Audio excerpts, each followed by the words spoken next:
Indian ക്രിക്കറ്റിലെ രാജാവ് വിരാട് കോഹ്ലി എന്ന പേര് കേൾക്കുമ്പോൾ മനസ്സിലേക്ക് ഓടിയെത്തുന്ന ചിത്രങ്ങൾ എന്തെല്ലാമാണ്? റെക്കോർഡുകൾ തകർത്തെറിയുന്ന ഒരു പ്രതിഭ, റൺവേട്ടക്കാരൻ, സമ്മർദ്ദഘട്ടങ്ങളിൽ ടീമിന്റെ രക്ഷകൻ. എന്നാൽ കഴിഞ്ഞ കുറച്ചു നാളുകളായി കോഹ്ലിയെക്കുറിച്ച് ഉയർന്നുവരുന്ന ചോദ്യം അദ്ദേഹത്തിന്റെ ഭാവിയെക്കുറിച്ചാണ്. ഓസ്ട്രേലിയക്കെതിരായ ഏകദിന പരമ്പരയിൽ തുടർച്ചയായ 2 ഡക്കുകൾ കൂടിയായതോടെ ഈ ചർച്ചകൾ വീണ്ടും ചൂടുപിടിച്ചിരിക്കുകയാണ്.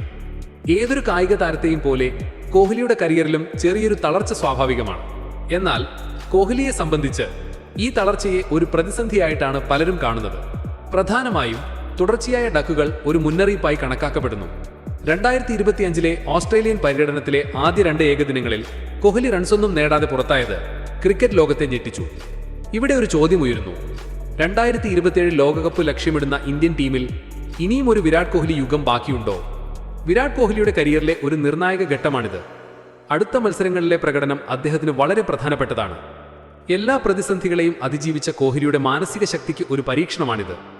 തന്റെ ബാറ്റിംഗ് ശൈലിയിൽ എന്തെങ്കിലും മാറ്റങ്ങൾ വരുത്തേണ്ടതുണ്ടോ എന്ന് കോഹ്ലിക്ക് സ്വയം വിലയിരുത്തേണ്ടി വരും.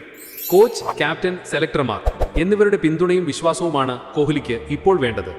വിരാട് കോഹ്ലി എന്ന പേര് ഇന്ത്യൻ ക്രിക്കറ്റ് ചരിത്രത്തിൽ ഒരു സുവർണ അധ്യായമാണ്. ഈ രാജാവ് തന്റെ പഴയ പ്രതാപത്തിലേക്ക് തിരിച്ചു വരുമോ അതോ കിരീടം അഴിച്ചുവെക്കുമോ എന്ന് കണ്ടറിയണം. അടുത്ത മത്സരത്തിൽ ഒരു ഗംഭീര പ്രകടനം കാഴ്ചവെച്ച വിമർശകരുടെ വായടപ്പിക്കാൻ കോഹ്ലിക്ക് കഴിയുമെന്ന് നമുക്ക് പ്രത്യാശിക്കാം.